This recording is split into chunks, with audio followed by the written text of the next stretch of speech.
January 31st, 1968, San Francisco. Janis Joplin sat down and wrote a letter to her parents in Port Arthur. She wrote about a lot of things: the band, the city, the people she had met. And then she wrote this: "Thanks for the article on Aretha. She is by far and away the best thing in music right now." Then she added something that tells you everything about who Janis Joplin was when she was being honest. Although a review in Rolling Stone called me possibly the best female voice of her generation, but I suppose she and I are of different generations. She was 24 years old. Rolling Stone had just called her possibly the best female voice of her generation. And she sat down and wrote home to her parents to say, yes, but Aretha Franklin is better. This is the story of what Aretha meant to Janis, and of a connection between two voices that most people have never noticed. Janis Joplin talked about Aretha Franklin the way religious people talk about scripture, with reverence, with the specific humility of someone who has encountered something beyond their current capacity. She said it in interviews, she said it in letters, she said it on stage sometimes when she was introducing a cover version and wanted the audience to understand where it came from. The most complete version of what she said was this: Billie Holiday, Aretha Franklin. They are so subtle, they could milk you with two notes. They could go no farther than from an A to a B, and they could make you feel like they told you the whole universe.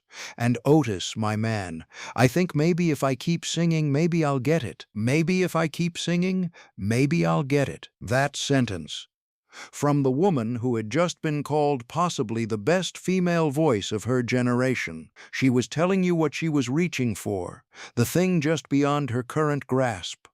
The subtlety, the ability to say the whole universe with two notes, that she had not yet found but was spending her life trying to find. She had the power. Aretha had the power and the subtlety. Janis could hear the difference. She wanted both. Here is where the story gets complicated. In 1968, Janis Joplin recorded Piece of My Heart for the Cheap Thrills album.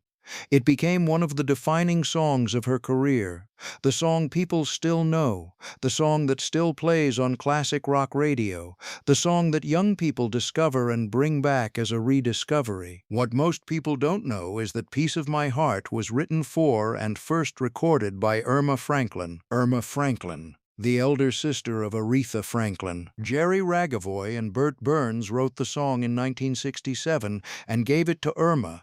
Her recording was released as a single. It was nominated for the Grammy Award for Best Female R&B Vocal Performance. Then Janis Joplin covered it. Her version, raw, powerful, the Big Brother wall of sound behind her, became the one that would outlast all the others. At the Grammy ceremony in 1969, the award for Best Female R&B Vocal Performance was announced. The nominees included Erma Franklin for Piece of My Heart. The award went to Aretha Franklin for Chain of Fools. The sister whose song Janis had covered lost the award to the other sister, the one whose voice Janis called the whole universe. Nobody planned this chain of events. It assembled itself out of the ordinary machinery of the music business. Who writes what? Who records it? Who covers it? Who wins the awards? But the chain is there. Janis covered Erma's song. Erma lost the Grammy. Aretha won it.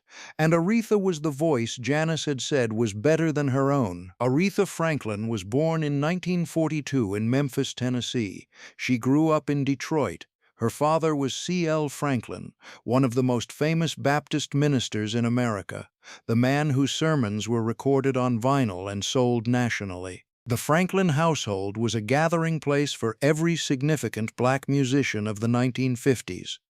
Mahalia Jackson came for dinner. Dinah Washington came. Sam Cooke, Clara Ward. Aretha absorbed all of them. She recorded her first album for Columbia in 1961 at the age of 18.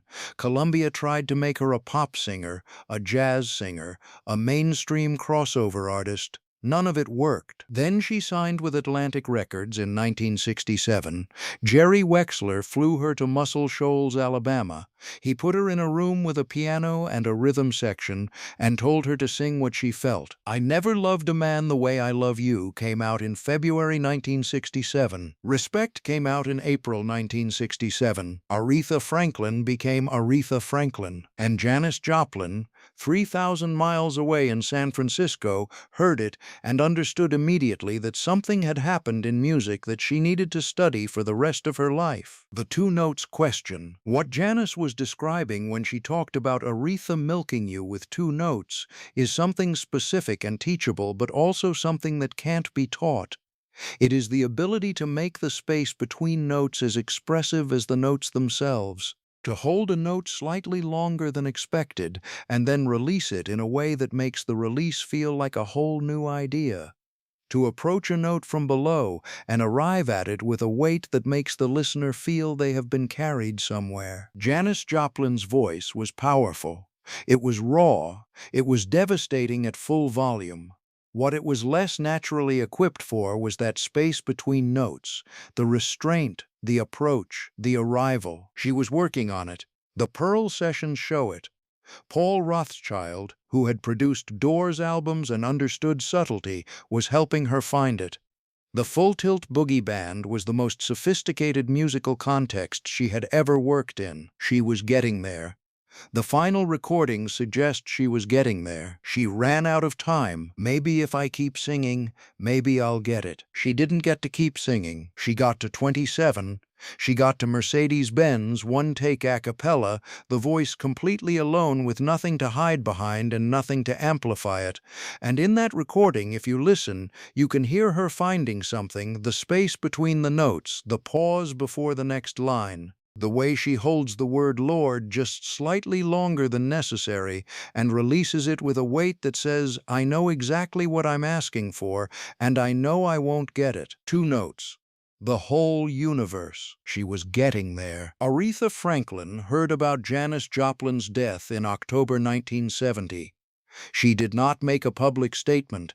She continued working, she continued recording, she continued finding, with two notes, the whole universe. She lived until 2018. She was 76 years old. For 48 years after Janis died, Aretha Franklin kept singing. She never knew, or perhaps never fully understood, that in a house in Port Arthur, Texas, a teenage girl had listened to her records and heard the place she wanted to go. She never knew that in a letter home in January 1968, the woman Rolling Stone was calling the best female voice of her generation had written, Aretha is by far and away the best thing in music right now. Here is what this story asks you. Who do you listen to and think, I want to get there?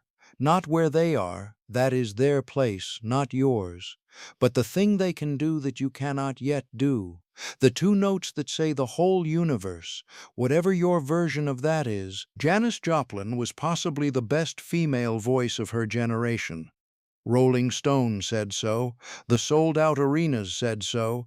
The 7,000 frozen people at Monterey said so. And she sat down and wrote a letter home to say, yes, but Aretha is better. She was not diminishing herself. She was locating her aspiration. She was saying, I know where I want to go, and I am going there. Maybe if I keep singing, maybe I'll get it. She kept singing.